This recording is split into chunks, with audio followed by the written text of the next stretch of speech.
말씀은 누가복음 16장 8절부터 18절까지 말씀입니다. 우리 한 절씩 교독하도록 하겠습니다. 주인이 옳지 않은 청지기가 이를 지혜 있게 함으로 칭찬하였으니 이 세대의 아들들이 자기 시대에 있어서는 빛의 아들들보다 더 지혜로움이니라.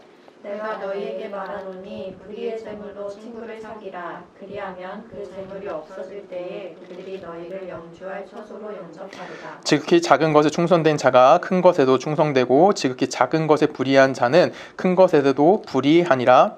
너희가 만일 불의한 재물에도 충성하지 아니하면 누가 참된 것으로 너희에게 맡기겠느냐. 너희가 만일 남의 것에 충성하지 아니하면 누가 너희의 것을 너희에게 주겠느냐.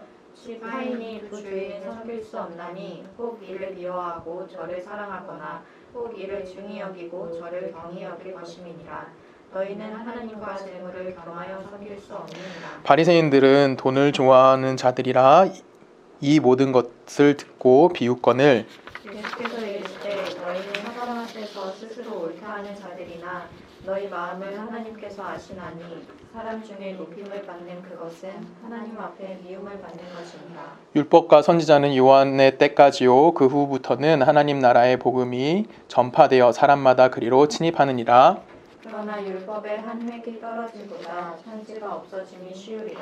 무릇 자기 아내를 버리고 다른 데 장가드는 자도 간음함이요 무릇 버림당한 여자에게 장가드는 자도 간음함이니라. 아멘. 우리 함께 기도하십니다. 사랑과 많으신 아버지 하나님 감사합니다. 하나님의 놀라운 은혜가 있기에 우리가 지금 이 시간 하나님의 말씀을 듣습니다. 하나님 우리 말씀 들을 때에 듣는 귀 열어주시고 잘 이해하게 하여 주시고 또한 내가 이 땅 가운데 살아갈 때 그리스도인으로서 살아갈 수 있는 힘을 공급받을 수 있는 귀한 시간 되게 하실 걸 믿사오며 살아 역사하시는 예수 그리스도 이름으로 감사하며 기도했습니다. 아멘.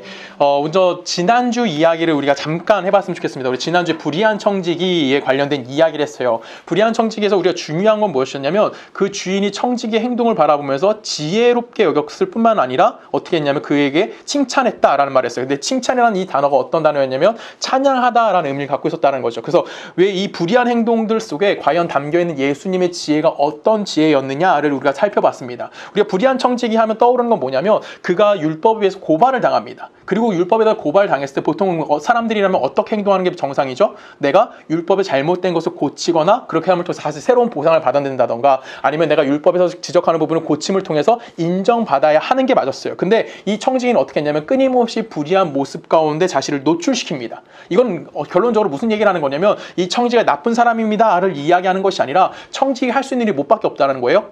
불의한 일밖에 없다라는 겁니다. 이 청지기가 내가 노력한다고 할지라도 율법에 고발당한 내가 율법이 요구하는 것을 이루어낼 수 있다 없다는 것을 그대로 드러내는 것이 무엇이냐면 이 청지기가 불의함을 끊임없이 요구했고 불의함을 드러냈고 이 불의함을 드러내면서 청지기가 딱 하나 믿었던 것이 있었습니다. 그것이 무엇이었냐면 바로 주인이 가지고 있는 은혜였고 사랑이었고 긍휼이었고 그것에 자기를 뭐라는 겁니까? 자신의 모든 것을 맡겨버릴 수밖에 없는 인생을 살아갔던 게 누구냐면 바로 이 불의한 청지기의 모습입니다. 이 모습이 성경에서 누구의 지혜를 닮았다라고 이야기하는 겁니까? 예수 그리스도의 지혜다라고 이야기하는 거예요. 이게 청지기가 불의하게 살아갈 수밖에 없고 주인에게 모든 걸 의지하는 것이 왜 예수님의 지혜냐라고 질문을 던졌을 때 간단합니다. 예수님이 인간의 모습으로 이 땅에 내려오셨고 그 내려오신 예수님이 이 땅에서 어떤 모습 살아가셨습니까? 인간의 모습 살아가셨다는 거예요. 인간의 모습 살아가면서 결론적으로 예수님이 살아가는 인간의 모습은 어디에 한계점에 부딪힐 수밖에 없는 거죠? 율법의 한계점에 부딪힐 수밖에 없는 삶입니다. 그리고 예수님도 역시 누구에게 고발 당하시냐면 율법에 의하여 고발을 당하시고 율법에 의하여 뭐 하십니까? 죽음을 맞으셨다는 거예요. 근데 그 죽음을 맞이하는 순간까지 예수님께서 어느 한순간도 자신의 힘과 자신의 노력을 가지고 그 율법 요구에 합당하게 행동하시는 것이 아니라 그 율법의 고발 가운데 그대로 노출되셨고 죽음을 자리를 가시면서 누구의 은혜를 기다리신 거죠? 하나님의 은혜를 기다릴 수밖에 없는 하나님에게 자신의 모든 걸 맡길 수밖에 없는 모습을 보여줬다는 거예요. 즉 불의한 청지기가 주인에게 은혜를 구할 수밖에 없었던 것처럼 예수 그리스도 이 땅에 오셔서 뭐 하신 겁니까? 자신의 불의가 아니에요. 남의 불의인, 우리의 불의인 그것을 당신이 짊어지시고 누구에게 자신을 맡기시는 겁니까? 하나님에게 자신을 맡기셨습니다. 그리고 하나님의 긍휼과 하나님의 은혜와 하나님의 자비에 의해서 예수 그리스도가 뭐 하게 되시죠?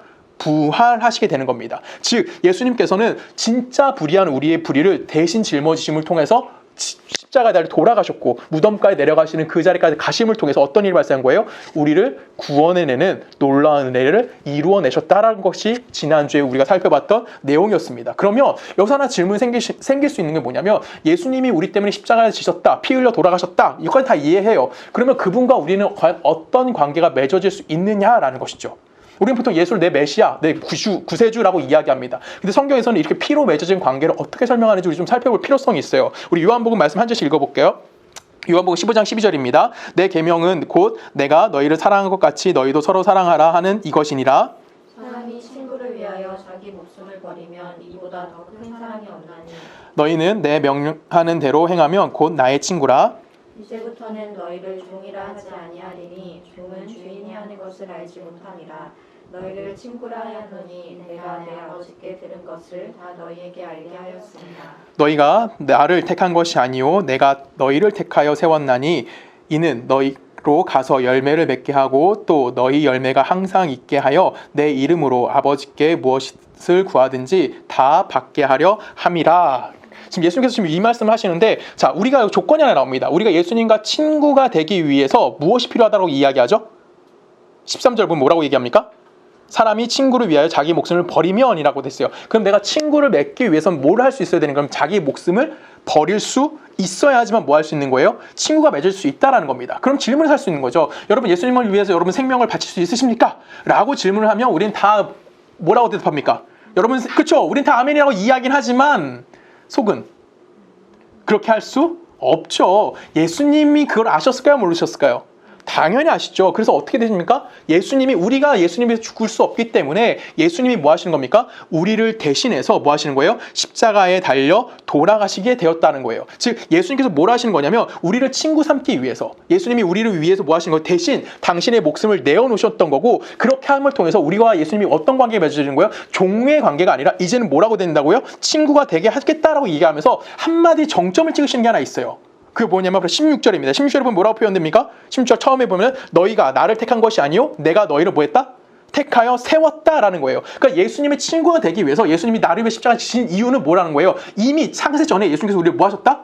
선택했다라는 거예요. 내가 너희를 선택했기 때문에 내가 너희에게 뭘 해주겠다? 내가 너희의 친구가 되어주겠다라고 이야기하시는 겁니다. 이미 예수님께서 그것을 우리에게 이야기하신 거고, 우리들을 위해서 예수님이 뭐 하시는 거예요? 우리의 모든 불의를 누가 짊어지시는 겁니까? 예수가 대신 짊어지시는 거예요. 그리고 어디까지 가시는 겁니까? 하나님께 충성하는 자리까지 내려가셨어요. 우린 그걸 무슨 자리라고 해요? 십자가라고 이야기하는 거예요. 십자가는 어떤 자리였어요? 불의한 자리예요. 그렇죠? 예수님이 좋았기 때문에 십자가 지신 거 아니잖아요. 예수님이 율법에서 불의한 자가 되셨기 때문에 십자가를 지셨다고요. 그렇기 때문에 그 십자가의 자리까지 내려가셨고, 예수님이 십자가를 지심을 통해서 어떤 자가 된 거냐면 불의한 제물이 되시는 겁니다. 그 불의한 제물이 되신 예수님 때문에, 그 예수 그리스도의 십자가의 피값 때문에 우리가 뭐가 된 겁니까? 예수의 친구가 된 거고, 이것이 성경이 이야기하는 예수의 지혜다라고 이야기하는 겁니다. 오늘 비유에서 불의한 청지기의 행위를 이 사람이 정말 이렇게 불의한 행동을 한 것을 주인이 칭찬한 것이 아니에요. 그 안에 담겨있는 무엇을 찬양한 겁니까? 예수 그리스도의 지혜를 찬양한 거고, 복음이 갖고 있는 비밀이 무엇인지를 찬양하고 있는 것이 오늘 비유에서 우리들에게 이야기해주고 있는 그 주인의 칭찬이란 부분입니다. 그럼 우리가 이해해야 되는 것은 그 청지기가 불의한 행동을 한 것이 아니라 그 불의한 행동 가운데 담겨있는 무엇을 이해해야 되는 거예요? 복음이 무엇인지를 우리는 알아야 되는 거고, 그 예수 그리스도의 지혜가 무엇인지를 알아야 되는 거예요. 그 지혜가 뭐예요? 예수 스스로가 뭐가 된 거예요? 불의한 제물이 되었다는 겁니다.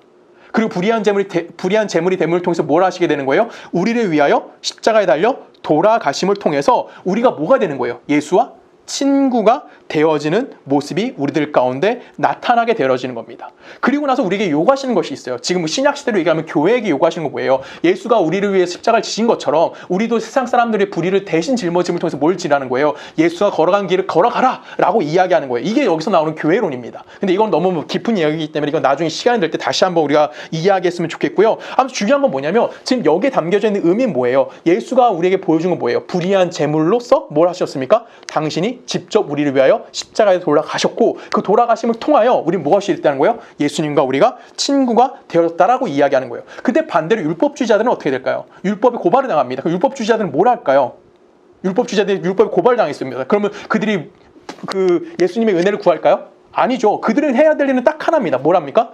율법을 바르게 지키기 위해서 노력하는 거예요. 내가 뭘 할 수 있다고 생각하는 거면 율법을 지킬 수 있다고 생각하는 겁니다. 그게 누굽니까? 이 신약시대 때 대표적인 사람들이 바리새인들이고 서기관들이었어요. 이들은 내가 율법을 지킴을 통해서 하나님 나라가 이 땅에 임할 수 있다라는 생각을 했어요. 그래서 그들은 철저히 율법을 지키려고 했고, 또한 그들이 지키는 율법을 통해서 뭘 하는 거예요? 자신이 다른 율법을 지키지 않는 다른 자들과 뭐 하는 거예요? 구별되어지는 엄청난 사람들이라는 것을 스스로가 드러내려고 했다는 거죠. 이게 뭐예요? 그 자신이 갖고 있는 의였다는 거예요. 근데 율법주의의 한계가 있어요. 율법주의 한계는 뭘까요? 하나님의 선과 악을 누가 판단할 수 있습니까? 옳고 그름은? 하나님만이 판단할 수 있어요. 근데 율법주의자들은 그 선악의 기준을 누구에게 둘까요? 율법을 지킬 수 있는 자신들에게 두는 거예요. 그래서 내가 율법을 얼마나 지켰느냐, 내가 율법 앞에 얼마나 정직했느냐를 가지고 내가 뭘 가질 수 있는 거냐면, 내가 선악과의 기준을 내 기준으로 판단하고, 그 판단함을 통해서 뭐 하는 겁니까? 내가 선이 될 수 있고, 나를 제외한 다른 사람들은 악이다 라는 것을 그들이 뭐 하는 겁니까? 정해놓았다는 거예요. 그래서 예수님이 그들 향해서 뭐라고 하시냐면, 너희들 자체가 그렇게 행동하는 것 자체가 악일 뿐만 아니라 죄이다라고 했기 때문에 그들과 예수님은 끊임없이 대척점을 이룰 수밖에 없는 것을 보여주시는 거예요. 이 상황 가운데 우리는 뭐 하는 겁니까? 예수님이 어떻게 보여주시는지 살펴보면 되는 거예요. 예수님이 어떻게 보여주셨습니까? 예수님 율법을 고발당하셨습니다. 그리고 나서 예수님께 하신 행동이 뭐죠? 예수님 하신 행동이 뭐예요? 문제를 해결하기 위해서 예수님이 뭘 하셨습니까? 뭘 하셨죠? 예수님 하셨어요. 그쵸? 아무것도 안 하셨어요. 예수님 말을 하시지도 않았고요. 예수님이 반항도 하지 않으셨고요. 예수님이 어떤 의로운 행동을 하심을 통해서 나는 율법의 완전한 자라고 외치지 않으셨어요. 예수님이 하셨던 유일한 건 뭡니까? 하나님의 말씀 가운데 순종하고 하나님이 시키시는 일만 했다라는 겁니다. 그것이 요한복음 1장 14절에 보면 이렇게 얘기해요. 말씀 육신인데 우리 가운데 거하심에 우리가 그의 영광을 보니 아버지의 독생자의 영광이요 은혜와 진리가 충만하더라. 예수님이 이 땅에 오신 목적이 정확히 드러나는 거죠. 예수님이 이 땅에 왜 오셨습니까? 왜 오셨어요? 왜 오셨어요? 뭐라고 돼 있어요? 말씀이 육신이 되었대요. 그래서 뭐 했대요? 우리 가운데 거하심에 우리가 누구의 영광? 그의 영광을 본다라는 거예요. 여기서 말하는 그는 하나님입니다. 하나님의 영광을 보겠다라는 거예요. 하나님의 영광 보면 여러분 어떻게 됩니까? 인간이 죽어요. 근데 지금 뭘 통해서? 예수 그리스도를 통해서 하나님의 영광을 보겠다라고 지금 우리에게 이야기해 주신다는 겁니다. 지금 여기서 말하는 그것은 뭘 얘기하는 거냐면, 지금 우리가 어디에 있는 거예요? 하나님이 우리에게 뭘 하시겠다는 거예요? 당신의 영광이 무엇인지를 보여주시겠다고 이야기하는 겁니다. 즉 예수 그리스도의 삶 안에 뭘 담으시는 거냐면 하나님의 영광을 담으시는 거고, 그 하나님의 영광이 뭐라는 거예요? 결론적으로 예수님의 삶의 모든 것들이 그것이 뭘 담았다는 거예요? 하나님의 영광이 그 위에 담겨져 있음을 이야기하는 겁니다. 이것을 여러분들이 항상 기억하셔야 되는 거예요. 우리가 놓치는 게 뭐냐면, 예수님은 우리를 위해 십자가를 지셨대. 여기까지는 너무나 잘 알아요. 그리고 나를 위해서 십자가를 달려 돌아가시고 나에게 그 예수 그리스도를 통해서 구원함을 얻었어. 여기서 예수 그리스도의 역할을 완전 우리는 제한시켜버리죠. 근데 예수님이 이 땅에 오신 결정적인 중요한 이유는 뭐냐면, 그 인간의 제한된 삶 속에서 무엇을 담아낼 수 있다는 거예요? 하나님의 영광을 담아내는 삶이 무엇인지를 분명하게 보여주셨다라는 거예요. 근데 반대로 율법을 지키는 율법주의자들은 어떻게 생각했습니까? 그들의 삶에 뭘 담았어요? 자기 자신들의 뭘 담습니까? 의를 담는 거예요. 그것은 성경에서 뭐라고 표현하냐면 맘모나스라는 표현을 씁니다. 이 맘모나스라는 표현은 우리나라 성경에는 이 맘모나스가 어떻게 번역이 되냐면 돈, 재물로 번역이 되어 있어요. 오늘 성경에는 그 말이 나오죠. 근데 이게 원래 아람어입니다. 그 아람어의 맘몬에서 파생된 단어가 이 맘모나스라는 단어인데, 이 원래의 뜻이 어떤 뜻이냐면 사람이 의지하는 것이라는 뜻을 갖고 있어요. 그러니까 사람이 의지하는 것이에요. 사람은 누구를 의지하게 창조되었죠? 하나님을 의지하게끔만 창조되어 있는 게 사람이었어요. 근데 인간들이 뭐 하게 됐어요? 하나님을 의지하지 않고 자기 자신을 의지하게 되는 거예요. 성경이 이걸 뭐라고 표현합니까? 이걸 죄다라고 이야기하는 거예요. 즉 맘모나스는 다른 이름으로 이야기하면 이 세상이 되는 거고, 뭐 좀 더 우리가 그냥 간단하게 이야기할 수 있는 건 뭐예요? 세상의 신이 될 수 있는 거예요. 그래서 오늘 본문에서 우리에게 뭐라고 얘기하고 있습니까? 16장 13절에 보면 이렇게 표현해요. 집 하인이 두 주인을 섬길 수 없나니 혹 이를 미워하고 저를 사랑하거나 혹 이를 중히 여기고 저를 경히 여김이라 너희는 하나님과 재물을 겸하여 섬길 수 없다라고 얘기합니다. 지금 여기서 잘 생각해야 되는 건 뭐냐면, 하나님과 재물을 섬길 수 없다. 그냥 구분만 하는 걸까요? 하나님 믿는 사람과 하나님 믿지 않는 사람, 재물과 하나님을 그냥 이렇게 양분적으로 생각하는 걸까요? 그런 이야기를 하는 것이 아니에요. 단순하게. 뭐 그렇게 단순하게 봐도 문제되진 않지만 중요한 건 뭐냐면 인간이 하나님의 은혜와 하나님의 긍휼을 의지하는 자들이어야 하는데 그들이 이제 뭘 하고 있다는 거예요? 자신의 힘과 자신의 능력을 가지고 뭐 하겠다는 거예요? 자신이 스스로 판단한다던가 아니면 자신이 그 율법의 고발을 당했을 때 내 힘과 내 능력으로 그 율법을 이겨보겠다 라고 이야기하는 것, 그것이 지금 뭐가 되는 거예요? 지금 여기서 지적이 되어지고 있다라는 겁니다. 근데 율법을 우리가 아무리 지킨다고 할지라도 율법의 요구를 여러분들 이루어낼 수 있습니까? 우린 율법의 요구를 이루어낼 수가 없어요. 그쵸? 왜 그럴까요? 율법은 분명히 뭘 하고 있는 거냐면 하나님이 우리에게 요구하시는 삶의 자세에 대해서 이야기하는 거예요. 근데 우리가 그 요구하는 자세를 잠깐만 누구의 중심적으로 생각을 해요? 나의 입장에서 생각을 하는 거예요. 내가 이걸 하면 하나님 앞에 인정받을 수 있겠구나 라고 해서 정말 기준점을 누구에게 두는 겁니까? 나에게 두는 거예요. 마치 누구와 똑같은 겁니까? 선악과를 따먹은 아담과 동일한 거예요.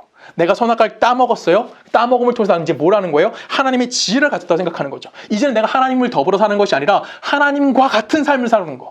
그 삶이 뭐라는 거예요? 바로 율법주의에 빠져 있는 거고 그 삶은 결론적으로 뭐가 되는 거예요? 내가 스스로가 하나님 되는 거예요. 즉 율법주의가 요구하는 것은 하나님의 영광을 드러내는 것이 아니라 누구의 영광을 드러내는 거예요? 하나님의 위치에서 내가 올라가고자 하는 나 개인의 영광을 드러내는 것. 그걸 추구하는 것을 뭐라고 얘기하는 겁니까? 바로 이 율법주의자라고 이야기하는 겁니다. 이것은 마치 뭐와 똑같은 거예요? 아담적 삶과 똑같은 겁니다. 이 아담적 삶은 성경에서 뭐라고 표현할까요? 우리 요한복음 5장 44절 읽어볼까요? 한 절씩 교독합니다. 너희가 서로 영광을 취하고 유일하신 하나님께로부터 오는 영광을 구하지 아니하니 어찌 나를 믿을 수 있느냐?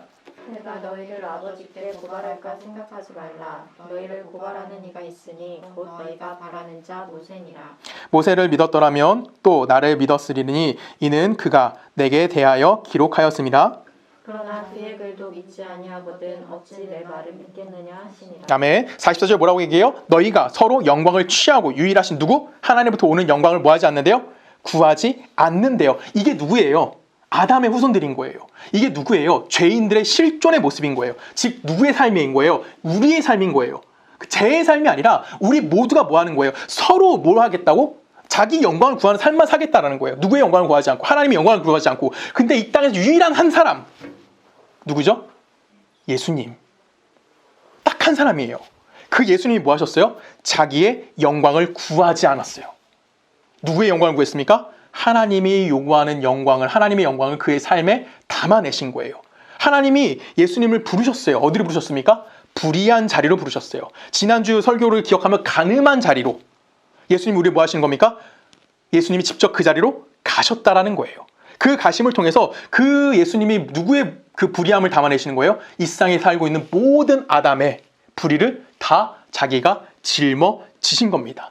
첫 번째 아담의 삶을 누가 끝내는 거예요? 마지막 아담인 예수 그리스도가 끊어내시는 거예요. 그리고 그 마지막 아담이 이제 무슨 삶을 시작하는 겁니까? 새로운 아담의 삶을 시작하시는 거예요. 그 새로운 아담의 삶은 뭐예요? 자신의 삶에 누굴 신뢰하는 삶을 사는 거예요? 나 스스로를 의지하고 나 스스로에게 만족한 삶이 아니라 하나님만을 절대적으로 신뢰하고 하나님만을 절대적으로 의지하고 그리고 그 안에서 발현되어지는 순종이 무엇이고 하나님께 드려지는 충성이 어떠한 것인지를 증명하는 삶을 누구의 삶 속에 담으신 거예요? 예수 그리스도의 삶 속에 담아내셨다라는 겁니다. 이것이 바로 성경에서 이야기하는 예수님의 지혜다라고 이야기해요. 근데 여러분 바리새인들은요 절대 그렇지 않죠. 누가복음 18장에 보면 여러분 바리새인의 기도가 나옵니다. 바리새인 기도는 뭐 찾아보지 않아도 여러분 다 아시는 성경 구절이죠. 그렇죠? 바리새인이 어떻게 기도합니까? 하나님 나는 저 누가 같지 않아요? 세리와 같지 않아요. 나는 금식을 해요. 그리고 그 성전 중앙에 서서 뭐 합니까? 큰 소리로 기도합니다. 이게 바리새인이라고요. 오늘 본문에도 이와 동일한 모습이 나올까요? 안 나올까요? 바리새인에 대해서. 당연히 나오죠. 제가 읽습니다. 14절 보면 이렇게 말합니다. 바리새인들이 돈을 좋아하는 자들이라 이 모든 것들을 듣고 비웃건을 예수께서 이르시되 너희는 사람 앞에서 스스로 옳다는 자들이나 너희 마음을 하나님께서 아시나니 사람 중에 높임을 받는 그것은 하나님 앞에 미움을 받는 것이니라 라고 예수님께 그들을 지적하십니다. 바리새인 삶은 어떤 삶이에요? 자기가 스스로 높아지는 삶이에요. 그래서 누구에게 인정받고 싶다고요? 사람들에게 인정받는 거예요. 근데 그렇게 하는 것이 어떻게 된다고? 하나님이 뭐 하겠다고? 싫어하는 모습에 대해서 이야기해 주시는 겁니다. 근데 이건 단순히 바리새인에게 국한된 것이 아니에요. 누구를 향한 말씀이죠? 모든 아담들이에요. 우리를 비롯한 모든 아담들을 향해서 우리는 그런 인간이라고 이야기하는 겁니다. 근데 그런 인간들 중에 하나님이 한 사람을 선택하신 거죠. 선택이란 말은 좀 어렵지만 중요한 건 뭐예요? 하나님이 한 사람을 이 땅에 보내주셨습니다. 자기가 뭐 하셨어요? 인간의 모습으로 내려오신 거예요. 그래서 내가 스스로 높임을 받으려고 하는 것이 아니라 스스로가 뭐 하는 거예요? 불의한 자리로 내려가시는 거예요. 쉽게 말하면 스스로 낮은 자리로 가서 누구의 은혜만 구하는 겁니까? 하나님의 은혜만 구하는 자리로 내려가시는 모습을 우리에게 보여줬다라는 거예요. 그게 누구예요? 예수 그리스도라는 겁니다. 아까 잠깐 읽었던 요한복음 1장 14절에 뭐라고 되어 있어요? 말씀이 육신이 되어, 하나님이 육신이 되어 우리 가운데 거하신대요. 하나의 인간이 되어주시는 거예요. 그 인간이 되신 예수 그리스도가 무엇을 담아냈다고요? 그의 삶에 하나님의 모든 영광을 담아내셨다라는 겁니다. 그럼 그 영광이 담긴 삶은 아름다운 삶입니까? 아름다운 삶이에요? 완전한 삶인가요? 여러분 이거 대답을 생각해 봐야 돼요. 예수님 삶은 어땠어요? 예수님 삶은 그냥 현실적인 고통을 말고 지금 이야기하는 걸 보면 예수님이 누구의 불의를 담으신 분이에요? 우리의 불의를 담으신 분이잖아요. 모든 아담의 불의를 다 짊어지신 분이에요. 그럼 예수님의 삶은 어떤 삶인 거예요? 불의한 삶인 거예요. 거기에 뭐가 담기는 거예요? 하나님의 영광이 담아내시는 거예요. 이게 여러분들에게 주는 은혜인 거예요. 예수님이 화려한 삶을 산 게 아니에요. 예수님이 완벽한 삶을 산 게 아니에요. 제가 가끔 가게에 있을 때 제가 목사인 줄 알고 저에게 와서 이제 자기 신앙 상담을 하시는 분들이 많아요. 많지는 않아요. 요즘에 좀 적지만 가끔 이제 오시는 분들이 있어요. 근데 가끔 이제 연세 드신 분들이 오셔가지고 이제 그런 걸 많이 질문하세요. 내가 신앙생활을 열심히 하고 싶은데 잘 못한다. 술을 안 먹고 싶은데 술을 잘 먹는다. 이런 얘기를 하시는 분들이 계세요. 그래서 자기가 너무나 하나님 앞에 죄를 짓고 사는 것 같대요. 그럼 저는 무슨 말 할까요? 어떤 말씀을 드릴까요? 이 얘기를 합니다. 예수님이 이 땅에 오셔서 살아내셨죠? 질문을 던지죠, 그분에게. 예수님은 사춘기가 있었을까요? 있었을까요? 없었을까요? 있습니다. 난 이건 만약에 이게 거짓말이라면 난 이단인 거예요. 지금까지 내가 믿고 하나님은 거짓말쟁이가 돼요. 예수님은 사람이에요. 사춘기 있어요. 없으면 안 돼요. 그게 없으시면 예수님은 신이에요. 근데 인간이라고요. 사춘기 때 엄마한테 반항했을까? 했겠지. 안 했어요? 안 했니? 하지. 안 하면 그게 사람입니까? 안 할 수 없어요. 예수님이 근데 그 안에 무엇이 담겨 있다고요? 하나님의 영광이 담겨져 있는 거예요. 왜? 그 삶은 누굴 구하는 삶이에요? 하나님의 은혜와 하나님의 긍휼을 구하는 삶인 거고요. 그 안에 하나님의 부활의 능력이 무엇인지를 보여주시는 삶이었다는 거예요. 이걸 여러분도 잊으면 안 되는 거예요. 단순히 눈으로 보이는 그 삶의 형태와 삶의 방식의 문제를 이야기하는 것이 아니라 그 안에 담겨져 있는 예수님의 삶의 안에 담겨져 있는 하나님의 영광의 무게를 보라는 거예요. 여러분 삶에 담겨진 하나님의 무게를 보라는 겁니다. 그 하나님의 영광이 이미 여러분 삶에 담겨져 있다고. 왜? 여러분 삶은 언제 선택되어졌어요? 창세에 이미 선택되어진 여러분이잖아요. 그리고 아까 얘기했잖아요. 요한복음 15장이 뭐라고 그랬어요? 15장 16절에 내가 너희를 택했대잖아요. 그래서 그 삶에 뭘 담으신 거예요? 하나님의 영광을 이미 담아놓으셨다라고요. 그러면 내가 삶의 가운데 겉으로 보이는 삶에서 좀 부족한 모습이 있을 수 있지만 그것이 나를 평가하는 것이 아니라 나의 삶은 어디에 평가가 이루어지는 거예요? 하나님의 영광의 평가가 이루어지는 거예요. 그럼 내가 살아가는 그 모든 것들을 통해서 나를 증명하는 삶을 살아내는 겁니까? 하나님을 동원해서 조성이라는 사람을 증명해야 되는 겁니까? 내가 이렇게 거룩한 사람입니다라는 걸 이야기하는 것이 기독교인일까요? 아니죠. 기독교인은 뭐예요? 내 삶을 통해서 하나님의 영광이 무엇인지를 드러내는 거예요. 그게 기독교인이라는 거예요. 그래서 기독교인의 삶이 어려워요. 왜? 그게 뭔지 모르잖아, 정확하게. A면 B다 하고 딱 정답이 딱 정해졌으면 하면 얼마나 편해. 헌금 100만 원 하면 천국, 뭐 헌금 200만 원 하면 천국 2층, 뭐 이렇게 해주면 얼마나 편하겠니? 근데 모르겠어. 내가 1억을 하던 2억을 하던 내가 천국인지 지옥인지 모르는 삶을 살고 있는 거예요. 왜? 그 안에 뭘 담기 위해서? 하나님의 영광이 무엇인지. 그러니까 나라는 가치성이 사라져야 되는 거예요. 나라는 존재성이 하나님 앞에는 필요하지 않다고요. 그 안에 무엇을 담아야 되는 거예요? 하나님의 영광이 무엇인지를 보여주는 거예요. 그게 예수 그리스도의 성육신의 삶이라는 겁니다. 하늘의 모든 것을 포기하고 인간처럼 낮아지셨고 인간과 동일한 모습으로 오셨다고요. 근데 그 안에 뭘 담으셨다고요? 하나님의 영광을 담아놓으신 거예요. 그게 예수의 성육신 삶이고 예수가 어디까지 순종합니까?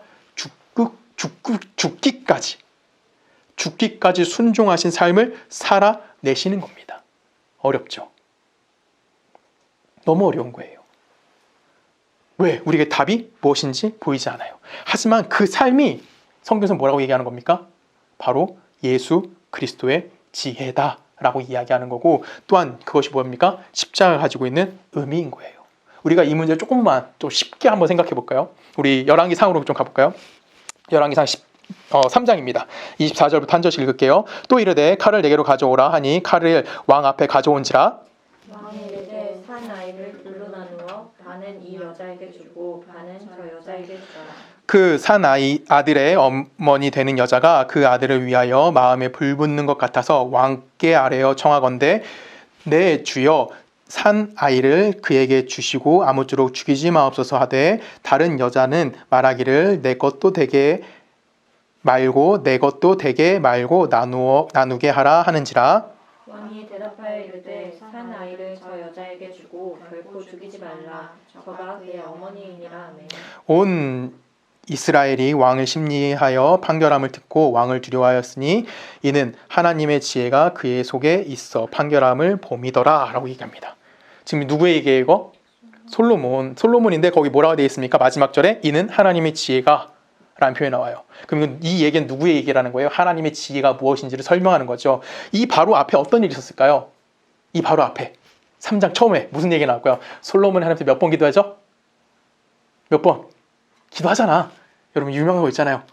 1,000번째, 그렇죠? 1,001을 했는지 1,000마리를 잡았는지는 정확하게 알 수는 없지만 1,000마리를 잡았다는 게 맞는 표현이긴 해요. 근데 정확하게 뭐 중요하지 않아요. 1,000번째를 드려요. 그렇죠? 1,000번째에서 솔로몬이 하나님 앞에 드립니다. 그리고 어느 날 밤 하나님이 그 솔로몬이 나타나시죠. 야, 너 뭐 가질래? 내가 너 줄게. 아, 너 너무 잘했어. 엄청난 칭찬과 함께 솔로몬에게 솔로몬 너 뭐 가질래 할 때 솔로몬이 뭐려고 하죠? 지혜 달라고 합니다. 하나님이 지혜 주십시오. 내가 백성들을 판단할 수 있는, 백성들이 이 어리석은 백성들을 잘 잘 수 있는 하나님의 지혜를 내게 허락하십시오라고 얘기합니다. 그리고 하나님이 지혜를 주시는 내용이에요. 그 내용이 바로 이 내용입니다. 두 여인이 있었습니다. 한 아들을 데리고 옵니다. 진짜 엄마를 구별해달래요. 솔로몬이 뭐라고 하죠? 칼 가져와. 그리고 반 잘라서 하나씩 나눠줘. 얼마나 공평해. 이보다 공평할 수 있을까요? 그때 무슨 일이 발생하죠? 진짜 엄마가 드러나요. 어디 가운데? 솔로몬이 어디까지 그 아이들을 데려가죠? 죽음의 자리까지. 죽음의 자리까지 갔을 때 어떤 일이 발생하는 거냐면 진짜 어머니가 누구인지를 확인할 수 있다는 거예요. 가짜 엄마는 뭐라고 얘기해요? 그래요. 내 것도 되지 말고 제 것도 되지 말게 딱 반으로 나눠서 하나씩 나눠 가집시다. 이게 가짜래요. 진짜 엄마는 자기 희생을 하는 거예요. 내 것이 되지 않았지만 그 아이의 생명을 살리고자 하는 그 모습을 오늘 우리가 보여주고 있는 여기에 담겨져 있는 내용인 겁니다. 이 불의한 청직에 담겨있는 내용은 똑같은 거예요. 왜? 그거 십자가 이야기를 하고 있기 때문에. 십자가는 어디였어요? 우리의 모든 죄를 지고 죽음의 자리까지 내려가시는 거예요. 하나님의 지혜가 그거라는 거예요. 그의 아들 예수를 뭐 하는 거예요? 죽음의 자리까지 몰아넣었다라는 거예요. 그때 누가 등장하는 겁니까? 진짜 아버지가 누구인지가 보여지는 거죠. 그 누가 증명해요? 그때 바로 하나님이 우리의 진짜 아버지 되심이 보여진다라는 겁니다. 이것이 바로 십자가가 가지고 있는 의미인 거예요. 우리가 이걸 가지고 어떻게 생각해야 되면 단순하게 진짜와 가짜를 구분해내는 것이 아니에요. 어디까지 가야 되는 거예요? 죽음의 자리까지 내몰려야 되는 거예요. 죽음의 자리까지 내몰린다는 것은 뭐예요? 율법이라는 거예요. 율법은 여러분들에게 뭐랍니까? 여러분들 정죄해요. 율법의 핵심이 뭡니까? 율법의 가장 중요한 게 뭐예요? 사랑이죠. 하나님을 사랑하고 이웃 사랑하는 게 율법의 핵심이에요. 근데 문제는 뭐냐면 율법이 우리에게 끊임없이 요구하는 게 있어요. 그 요구를 여러분 행할 수 있으십니까? 못하잖아요. 그럼 율법은 여러분들에게 뭐랍니까? 정죄하기 시작하는 거예요. 그리고 여러분 정죄에서 어디까지 데려가요? 죽음의 자리까지 내려가게 만드는 거예요. 율법이 우리를 참소한다라는 표현을 쓰죠. 율법이 우리를 고발한다라고 해요. 그래서 하나님이 우리를 뭐 하는 거예요? 죽음의 자리, 죄인의 자리까지 우리를 몰아붙이시는 겁니다.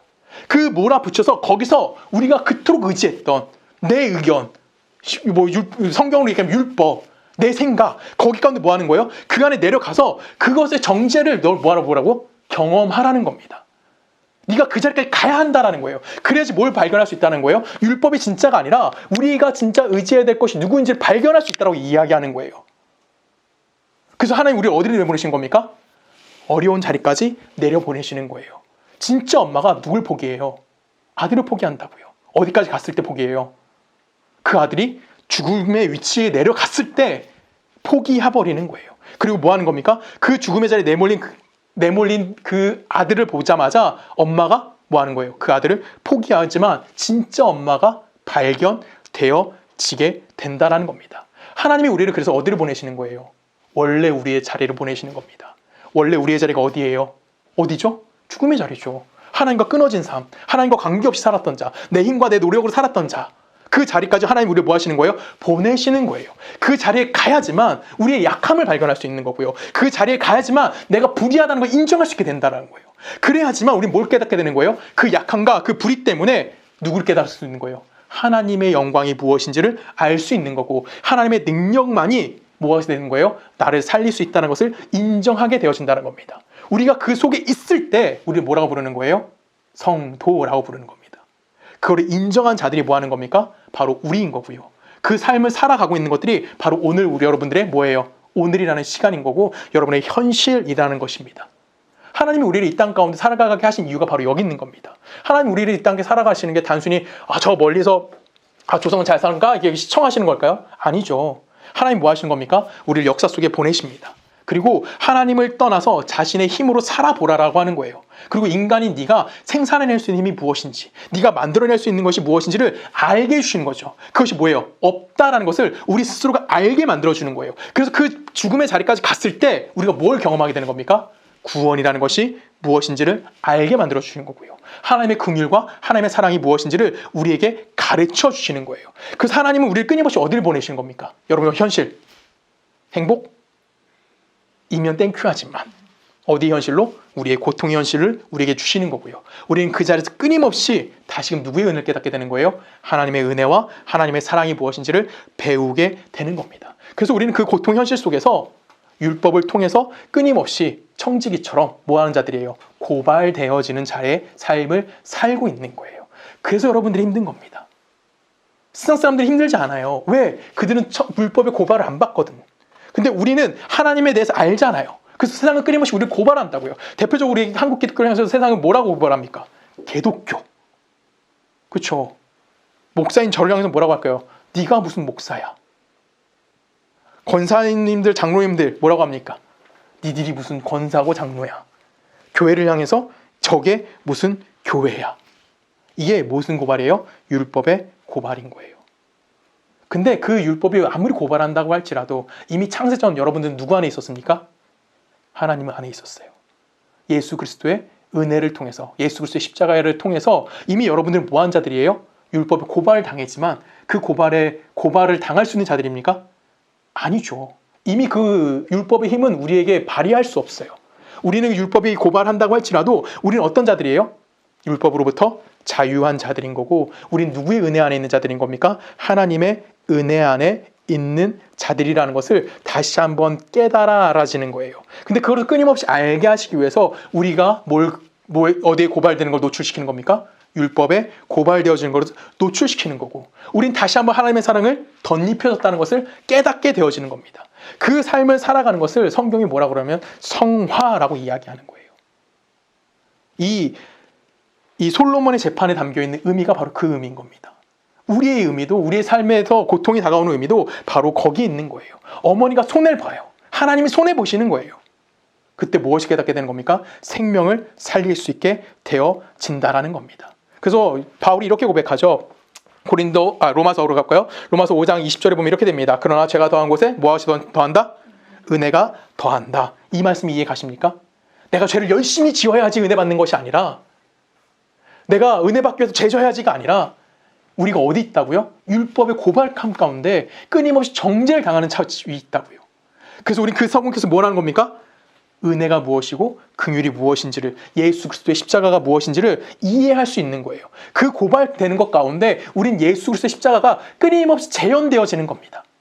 그래서 뭘 깨닫는 거예요? 하나님이 어떠한 분이신지를 알게 되는 겁니다. 예수가 보였던 충성이 무엇인지를 알게 되는 거고, 그 충성하심 가운데 스스로 불의한 자가 되셨고 불의한 자리로 내려가셔서 진짜 불의한 우리에게 뭘 주셨습니까?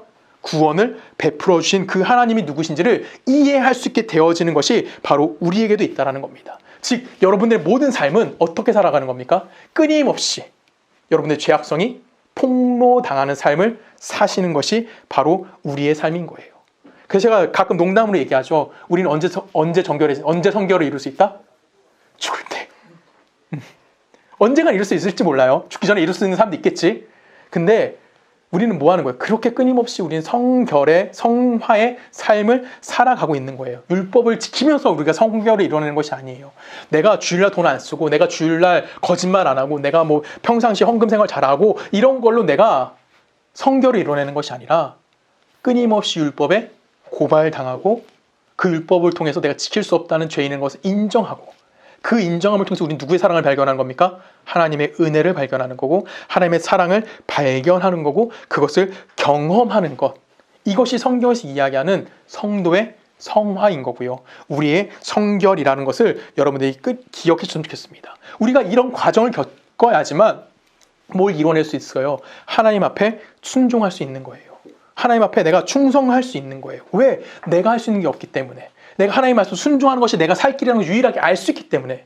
내가 순종해서 복 받으려는 것이 아니라 내가 살아갈 수 있는 유일한 방법이 하나님 말씀대로 살아가는 것이라는 것을 내가 이런 성결의 과정을 통해서, 성화의 과정을 통해서 깨달아지기 때문에 뭐 할 수 있는 거야?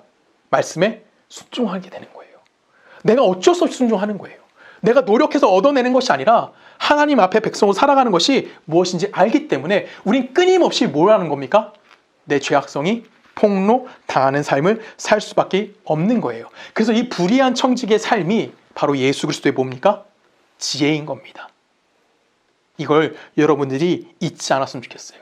그리고 그 지혜의 삶을 통해서 결론적으로 그 불의한 삶이 하나님 앞에 뭐가 있습니까? 주인에게 칭찬 듣는 예수 그리스도의 지혜라는 것을 여러분들이 기억하셨으면 좋겠습니다. 이 문제를 우리가 창세기로 가서 조금 더 쉽게 하니까 좀 그렇지만 좀 쉬워요. 이렇게 보면 아 그렇지가 보여요.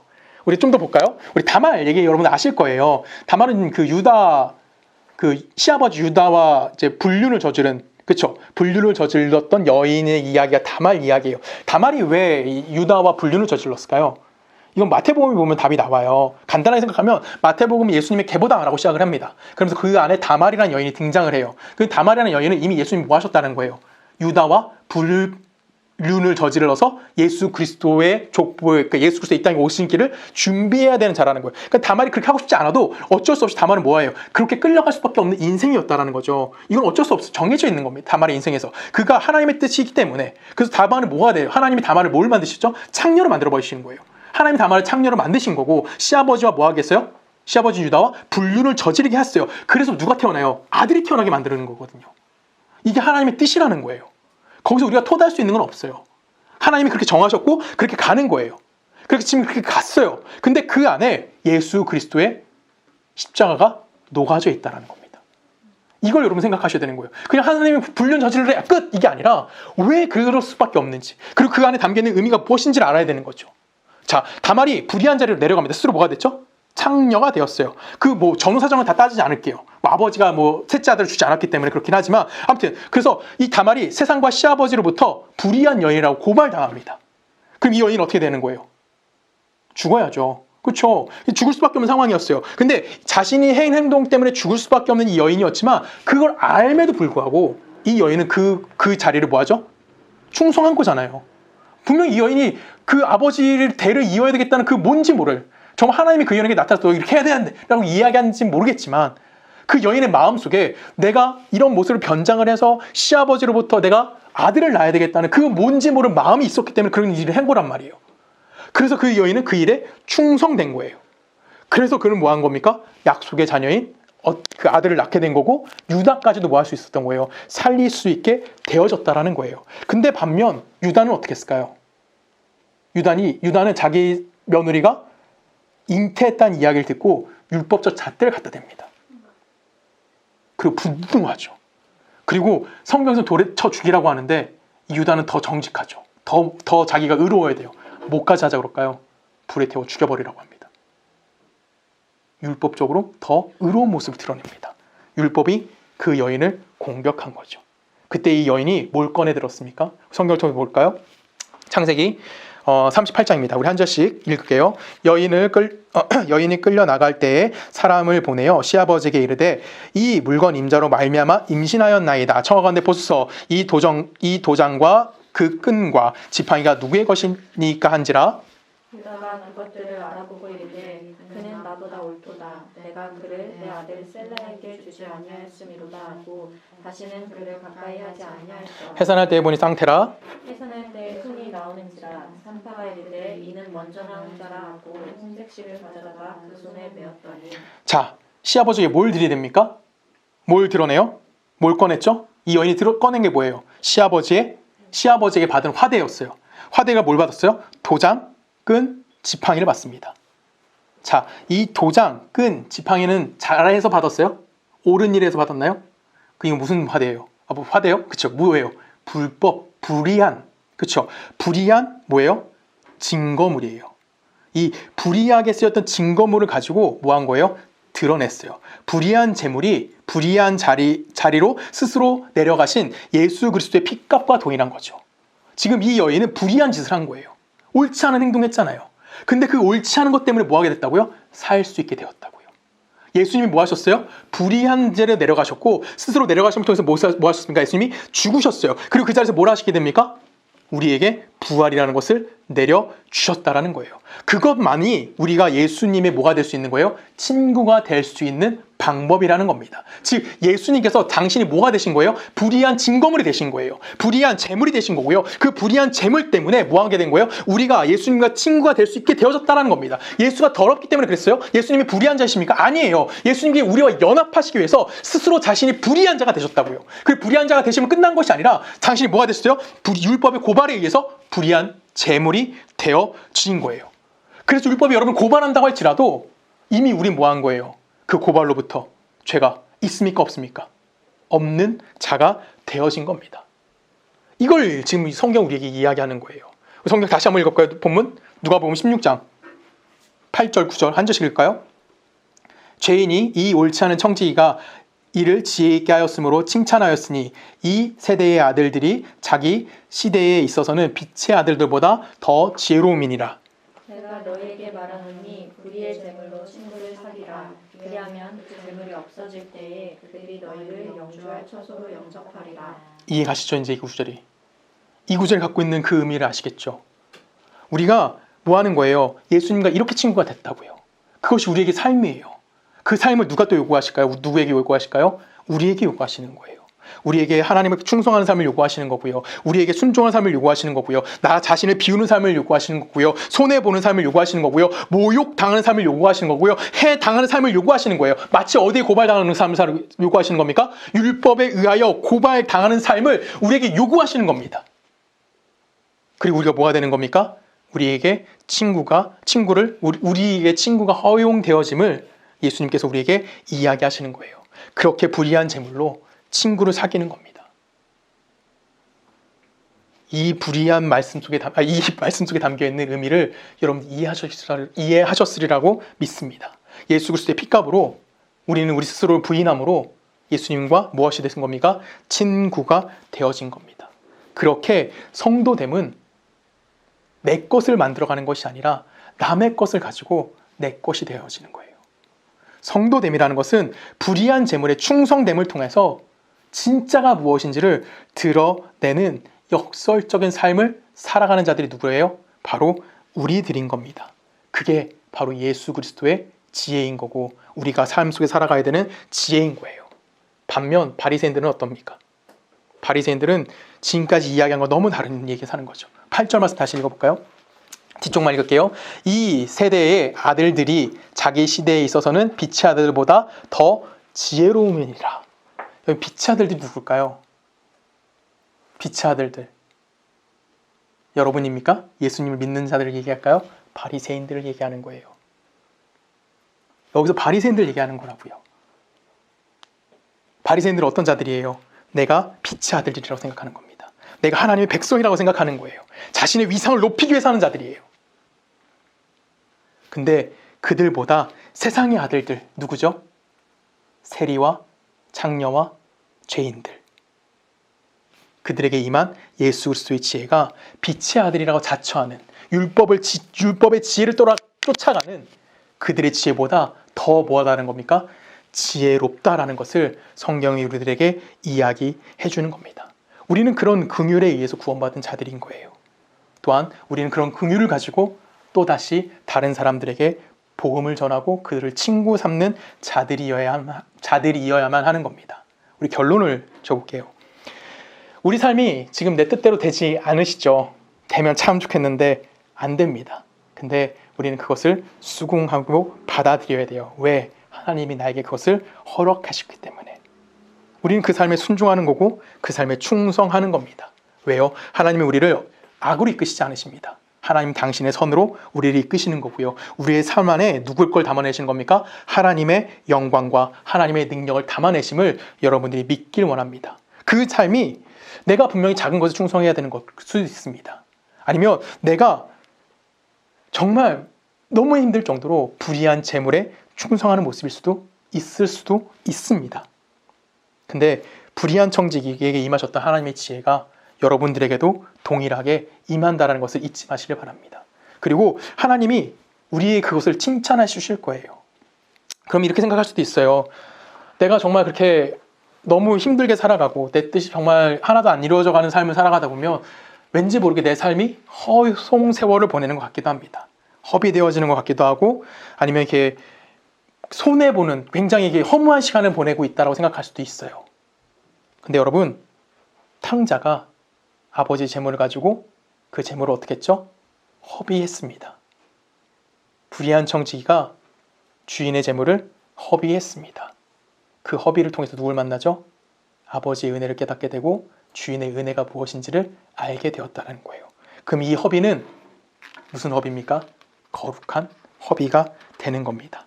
우리가 하나님의 손에 붙들려 있는 한 우리의 모든 어떤 한순간도 허비될 수 있는 시간은 없어요. 그것은 하나님의 말씀에 순종하며 살아가는 겁니다. 그것이 세상적 기준에서는 빼앗기는 걸 수도 있고 세상적 기준에서는 손해보는 걸 수도 있어요.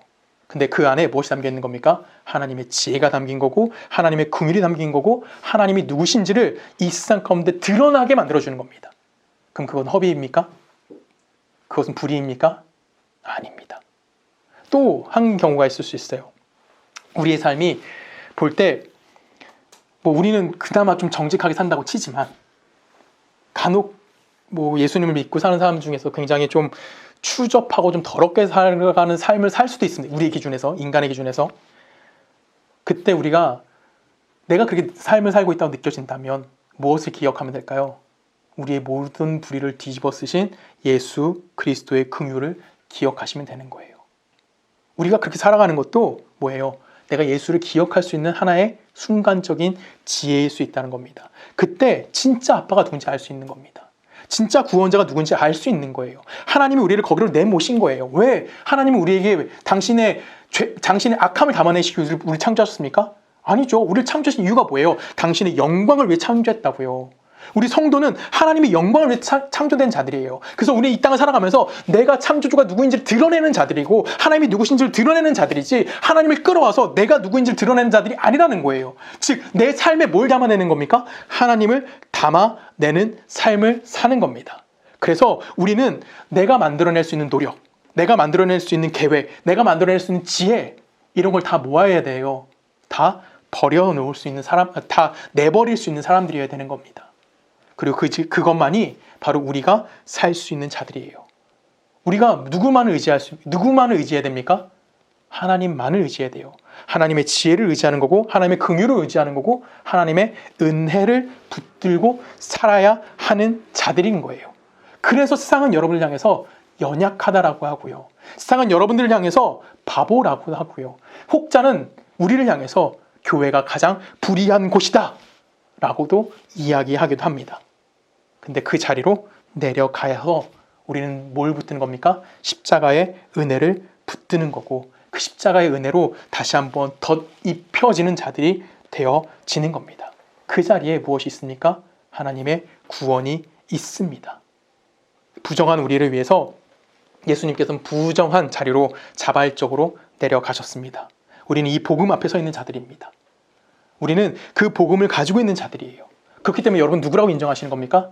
불의한 자, 부정한 자, 세상과 간음한 자라는 것을 인정하면서 우린 누구의 은혜를 구하는 겁니까? 하나님의 은혜와 그분의 사랑과 그분의 긍휼과 그분의 영광을 담아낼 수 있는 자로서의 삶을 살아낼 수 있는 여러분이 되기를 주님의 이름으로 간절히 기도드립니다. 우리 함께 기도하십니다. 사랑하는 말씀 아버지 하나님, 주님의 감사합니다. 불의한 청지기의 삶이 우리의 삶이라는 것을 고백하기 원합니다. 우리가 만들어낼 수 있는 것이 아무것도 없고 오직 나의 주인 되신 하나님만을 의지하고 그 삶을 살아가는 것이 우리에게 가장 큰 복이라는 것을 고백하며 살아갈 수 있는 우리 모두의 삶이 되게 하여 주시옵소서. 이제는 우리 주 예수 그리스도의 은혜와 성부 하나님의 사랑과 성령님의 내주되심이 하나님의 백성으로서 당신의 말씀에 순종하고 당신의 말씀에 충성하기를 다짐하는 우리 모든 서초동네교회 성도님들의 삶과 그들의 가정과 그들의 직장과 그들이 살고 있는 모든 지역 가운데 지금부터 영원히 함께 하시기를 간절히 축원하옵나이다.